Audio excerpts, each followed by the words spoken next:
You just inherited a rental property and nobody told you what to do next.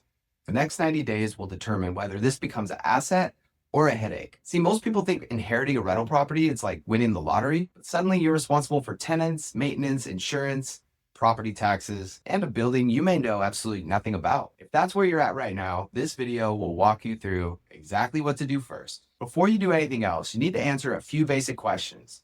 Is there a tenant living there? Are they paying the rent? Is there a lease? Is there a mortgage? Is the property insured? You'd be surprised how many people inherit a rental and don't have clear answers to any of these questions. So start by gathering every document you can. Find leases, insurance policies, mortgage statements, maintenance records, property tax bills. You can't make good decisions until you understand what you're actually dealing with. All right, step 2, don't ignore the tenant. One of the biggest mistakes new owners make is disappearing for a few months while they figure things out. Meanwhile, the tenant's wondering, who owns this property now?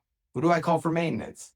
And where do I send rent? Introduce yourself immediately. Keep it simple.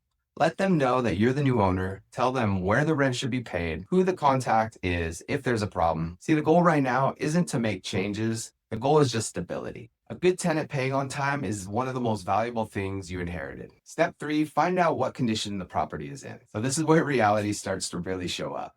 A property might look fine from the outside. Meanwhile, the roof is at the end of its life, the water heater is hanging on by a thread, and there's deferred maintenance everywhere. Schedule an inspection with the tenant.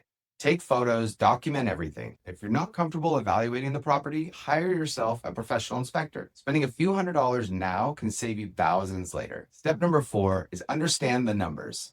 Now it's time to answer the question everyone wants to know. Is this property actually making money? Look at what the property is collecting in rent and then compare it against expenses like mortgage payments, insurance, taxes, maintenance, utilities, management costs, everything. A lot of inherited properties that we see haven't had rents adjusted in years. Others have expenses that owners never realized were eating away at their profits. You need to know the real numbers before deciding what to do next. Step 5, decide if you want to be a landlord. This is the conversation nobody talks about.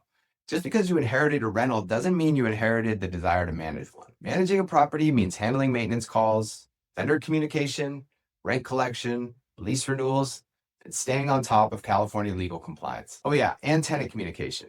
Some people enjoy some of these things. Most people don't. There's no right answer, but you should be honest about what you want. Do you want a part-time job or do you want passive income? Because those two things are very different. The biggest mistake people make after inheriting a rental property is waiting too long to get organized. The faster you understand the tenant, the property, and the numbers, the better decisions you'll make. Remember, an inherited rental can absolutely be a great asset, but only if you treat those first 90 days seriously.